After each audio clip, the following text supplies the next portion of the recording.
have the capability of when we're creating a website that we are also adding that website to the user, right? And if we want to maintain this kind of relationship both ways, we need to maintain it also when we remove them, right? So if we implement here a delete website, right? Let's implement that now. We have to make sure that we also remove it from the user, okay? So let's do that. So let's start off with the from here, when we go into a website and we want to delete it. I don't believe we implemented that from the client. So let's start off from the client in the website edit. So this is website edit right here, and we have a delete button. Where's the delete button here? We have delete, and it goes to model.delete website and the website ID. Do we have that in the controller? Let's see. Okay, we have a delete. It looks like we did delete, but it looks like it's using the old implementation, right? The synchronous implementation. So let's fix that.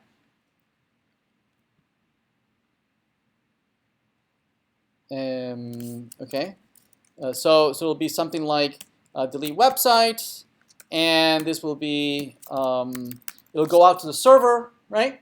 And the server will respond here, right, with some status information that we don't really care for. And then once that's successful, we're going to navigate to the list of websites. Yes? Right? So the controller is done. Let's update the service. Right, so the service right now is removing it is splicing it out from this array. Okay? So instead of splicing it out, we are going to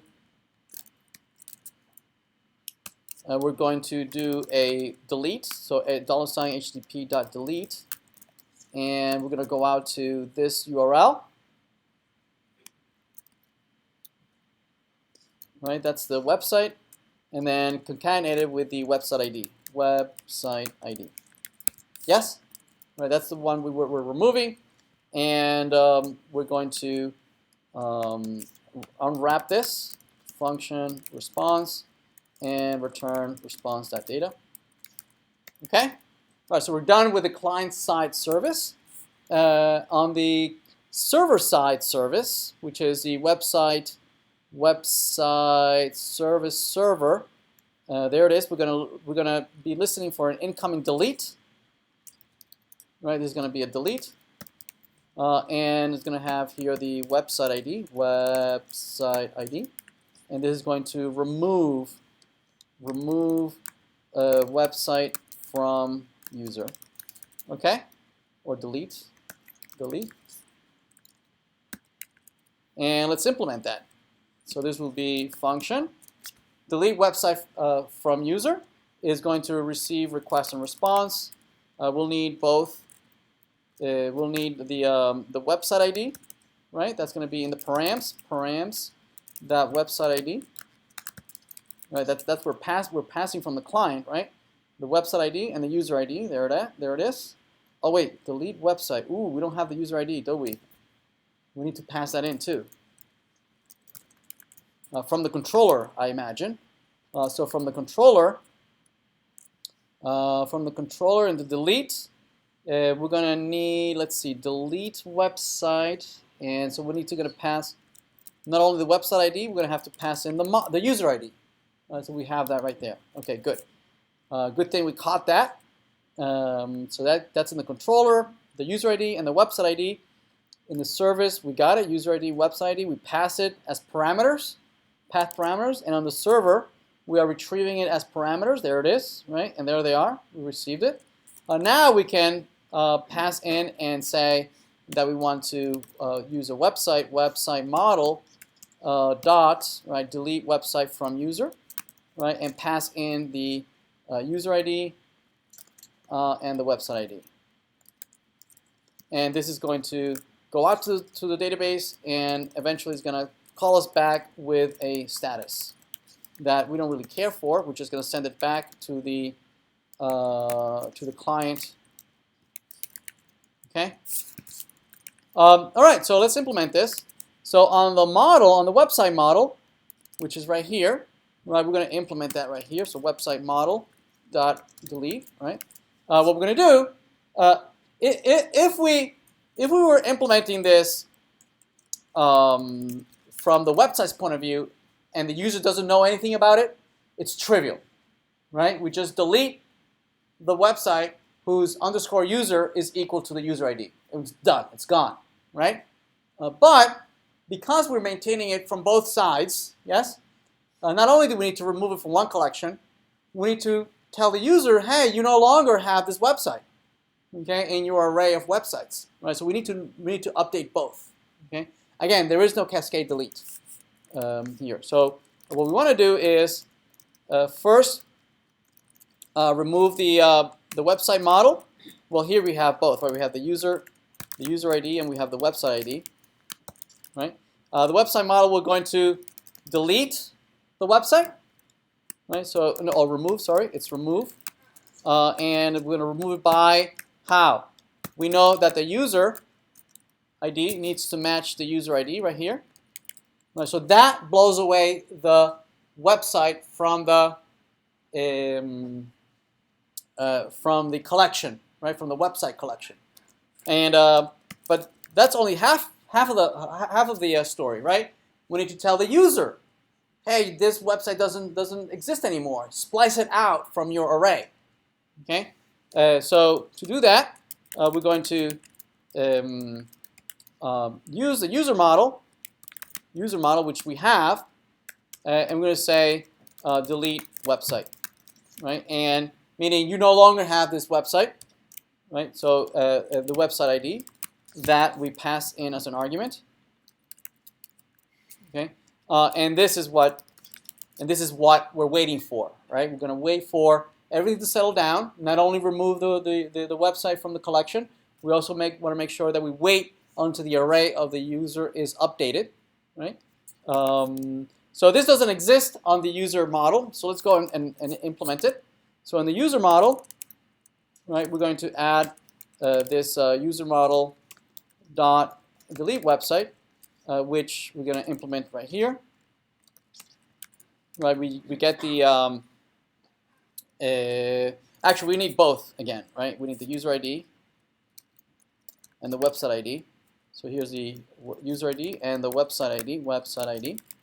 So again, we're going to do more or less the same thing. First, we're going to fetch the user.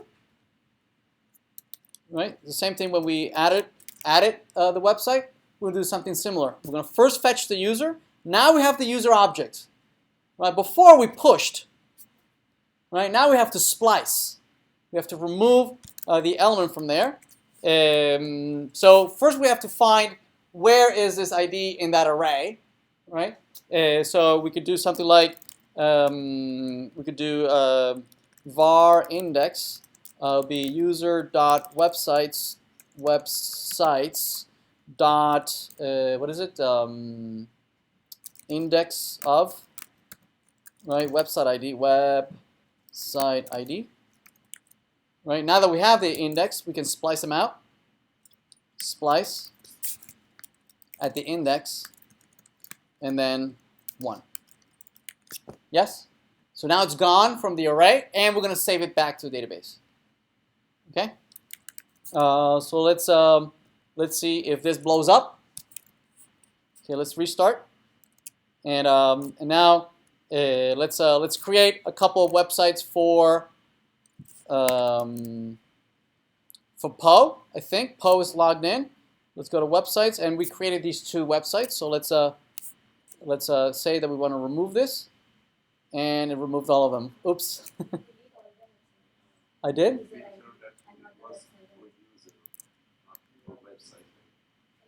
Where? Website model.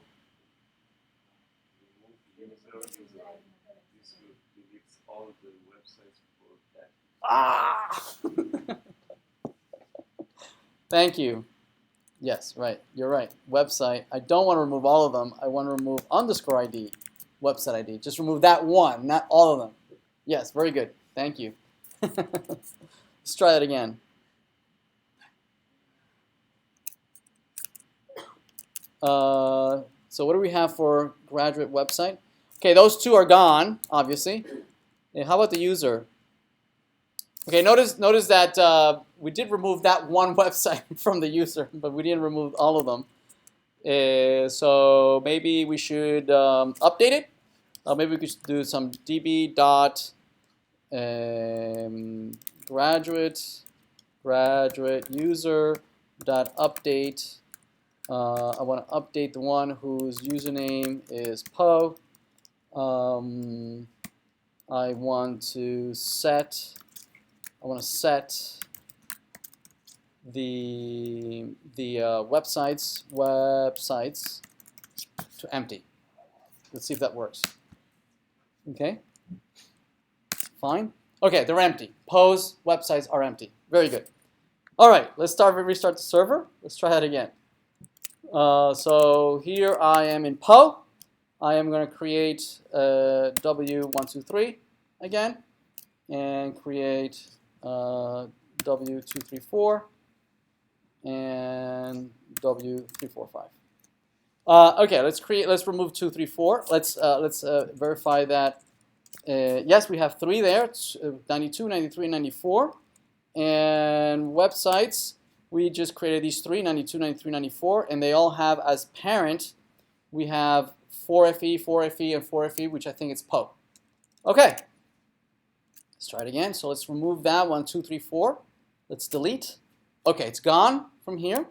Let me see. So indeed, we only have 2 for Po here, and for the user, we only have 2 for Po. Right, 93 is gone. Make sense? All right.